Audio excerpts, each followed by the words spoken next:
শহরে শীত নেমে গিয়েছে ঝুপ করে। ধীরে ধীরে কমছে তাপমাত্রার পারদ। আজকে সর্বনিম্ন তাপমাত্রা 13.5 ডিগ্রি সেলসিয়াস। উত্তরে হাওয়ার দাপটে কাঁপছে কোচবিহার টু কলকাতা। এতদিনের প্রতীক্ষার শেষ পর্যন্ত অবসান হলো, শীত কিন্তু এসেছে। শীতের রংবাহারি পোশাকগুলো এই সূর্যের মিঠে রোদকে গায়ে মেখে নিতে ব্যস্ত।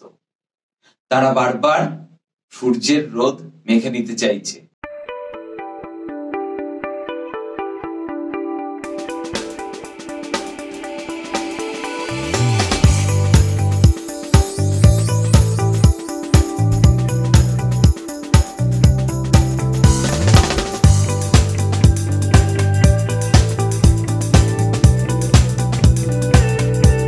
অনেক দিনের ন্যাপথলিনের গন্ধকে গায়ে মেখে রং বেরঙের সোয়েটার গুলো বেরিয়ে পড়েছে আলমারি থেকে। আর সেই সঙ্গে এদের সঙ্গে মাতোয়ারা হয়ে উঠেছে সদ্য ফাইনাল পরীক্ষা শেষ হওয়া কচিকাচারা। কয়েকটা দিনের জন্য তাদের আর ভোরবেলা উঠে পড়াশুনো করতে হবে না, হোমওয়ার্কের চিন্তাও করতে হবে না। তারা এখন মজেছে দুপুর বেলায় ব্যাডমিন্টন খেলাতে, কখনো পাড়ার স্পোর্টসে যোগ দিতে, এইরকম বিভিন্ন কর্মকাণ্ডে তারা কিন্তু এখন ব্যস্ত। আর তাদের সঙ্গে থাকছে কমলা লেবু। কমলা লেবু ছাড়া কি আর শীতকাল হয় না? আসলে শীতকালটা কোন একটি ঋতু নয়। শীতকাল হলো গিয়ে বাঙালির বা মানুষের জীবনের ছোটবেলাকে উদযাপনের কথা মনে করিয়ে দেয়। এই ধরুন বিভিন্ন সবজি চলে এসেছে বাজারে। বাজারে গেলে পরে রং বেরঙের সবজি যেন আপনার জন্য অপেক্ষা করছে। সেই সবজির দরাদরিতে কখনো বাজারে গলার স্বর উঁচু হয়ে উঠছে ফুলকপি, বাঁধাকপি, অনেক রকমের সবজি। এর সঙ্গে সঙ্গে খেজুরের গুড় আর জয়নগরের মোয়া বিক্রেতারা পাড়ায় পাড়ায় হেঁকে যায়, কে নেবে, কেউ নেবে নাকি গো। এর মধ্যে আবার কোথাও কোথাও সার্কাসের তাবু বসে। সেই সার্কাস দেখতে যাওয়ার জন্য আলাদা করে একটা উন্মাদনা তৈরি হয় বিভিন্ন ছোট ছোট শহরগুলোতে, মফস্বল শহরগুলোতে, বা যেসব জায়গায় বাঙালিরা আছেন পশ্চিমবঙ্গের বাইরে, সেসব জায়গায় কিন্তু এই সার্কাসকে কেন্দ্র করে উন্মাদনা চোখে পড়ার মতো।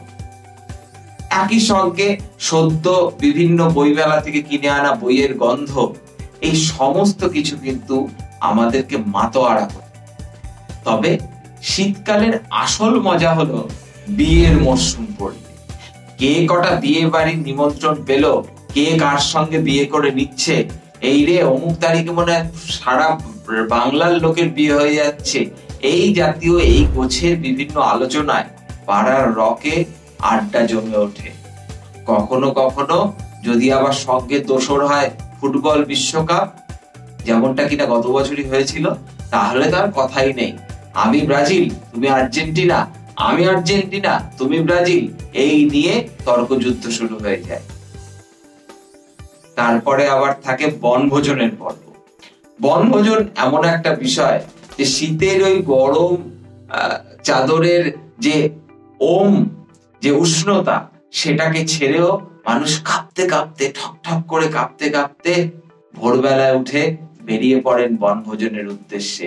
যেন জীবনের সমস্ত দুঃখ যন্ত্রণা, অফিসে বসের গালাগাল, বসের হেনস্থা, বিভিন্ন চাপ, সাংসারিক চাপ, সমস্ত কিছুকে উপেক্ষা করে মানুষ জীবনের উদযাপন করতে চায়, যতটুকু করা যায় আর কি। সেই বনভোজনে যতক্ষণ না সূর্য নেমে যাচ্ছেন, সূর্য পশ্চিম আকাশে ঢলে পড়ছেন, ততক্ষণ সেই বনভোজনে চলতে থাকে আনন্দের উদযাপন। সামনেই তো নিউ ইয়ার। বড়দিনে কি হবে?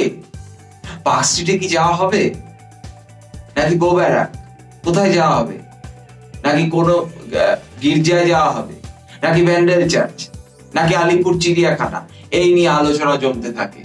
এবং আলিপুর চিড়িয়াখানায় কত লক্ষ লোক হলো, আজকে রেকর্ড ভেঙে গেল, এই নিয়ে আলিপুর চিড়িয়াখানা কর্তৃপক্ষ প্রতিদিন নতুন নতুন শিরোনাম তৈরি করবেন। আবার আলিপুর আবহাওয়া দপ্তরও এক একদিন খবর দেবেন আজ মরশুমের শীতলতম দিন, পরের দিনও তাকে সেটা বলতে হয় আজ মরশুমের শীতলতম দিন, কারণ আগের দিনের থেকে আজকে আরো বেশি ঠান্ডা পড়েছে। তাই প্রতিদিন নতুন নতুন রেকর্ড করতে করতে আবহাওয়াও যেন আমাদের সঙ্গে এগোতে থাকে। তবে সবশেষে ওই জওয়ানে শাহরুখ খানের বা অ্যানিমেল ছবিতে রণবীর কাপুরের মতো সব খাবারকে পেছনে ফেলে চলে আসে পৌষ উৎসব, পিঠে পুলি উৎসব, পৌষ পার্বণ। এই পিঠে পুলির সময় খেজুরের গুড়ের গন্ধ আর বিভিন্ন ধরনের পিঠের স্বাদ বাঙালিকে আর নতুন করে বলার বা নতুন করে মনে করিয়ে দিতে হবে না। তখন সকলের ঘরে ঘরে পিঠে পুলির গন্ধ, আর সেই পিঠে পুলির স্বাদের জন্যই যেন বাঙালি বারবার চায় শীতকালটা বারবার এভাবেই ফিরে আসুক, পারলে একটু তাড়াতাড়ি আসুক, এত দেরি কেন করছো, সেই কাছে এসো, এরকম ভাবেই যেন বাঙালি চায়। তবে এটা তো বললাম সুখী মানুষদের কথা, যাদের বিত্ত আছে, সম্পদ আছে, আর্থিক শক্তি আছে, কিন্তু প্রদীপের নিচে অন্ধকার, যাদের তেমন কিছু নেই, যারা সর্বহারা।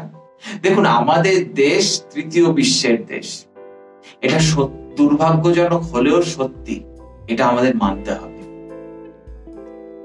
এই শীতকালে আমাদের গায়ে যেরকম ব্ল্যাঙ্কেটের উষ্ণতা থাকে, কম্বলের গরম থাকে, আমাদের সমাজের অনেক মানুষ কিন্তু ফুটপাতে থাকেন বা কোনো স্টেশনে থাকেন রাত্রিবেলায়, তাদের একটা কম্বলও জোটে না। আপনার আমার বাড়িতে হয়তো 3-4টে করে প্রত্যেকের জন্য হয়তো বরাদ্দ থাকে কম্বল, এটা ধুতে গেলে আরেকটা আসবে, কিন্তু তাদের গোটা শীতটা হয়তো সম্বল করতে হয় কোনো মলিন ছেঁড়া ফাটা একটি চাদরের উপর। আর এর বাইরে রাস্তায় যে অবলা জীবগুলো ঘুরে বেড়ায়, ওদেরও তো ঠান্ডা লাগে, ঠক ঠক করে কাঁপতে থাকে অনেক সময়, কোথাও একটু আগুনের উষ্ণতা যদি পাওয়া যায়। এপার ওপার ঘুরতে থাকে রাস্তা। কেউ কেউ আবার সহৃদয় ব্যক্তি হয়ে তাদের একটু জামা টামা পরিয়ে দেন আর কি, যাতে শীতটা কম লাগে। কিন্তু অনেক সময় তারা কি আর সেসব বোঝেন? সেই জামাও তারা গায়ে রাখতে চান না। এই শীতকালটা হয়তো সকলের একরকম ভাবে কাটে না, তবে তারপরেও আমরা ভালো করে উদযাপনের চেষ্টা করব, কিন্তু সকলকে সঙ্গে নিয়ে। এর মধ্যেই কেউ কেউ হয়তো আবার গেয়ে উঠবে ডিসেম্বরের শহরে। দেখতে থাকুন ডিফারেন্ট স্ট্রোকস। যারা এখনো চ্যানেলটিকে সাবস্ক্রাইব করেননি, সাবস্ক্রাইব করে দিন ও বেল আইকনটা প্রেস করতে কিন্তু ভুলবেন না। দেখা হচ্ছে অন্য কোনো এপিসোডে। নমস্কার।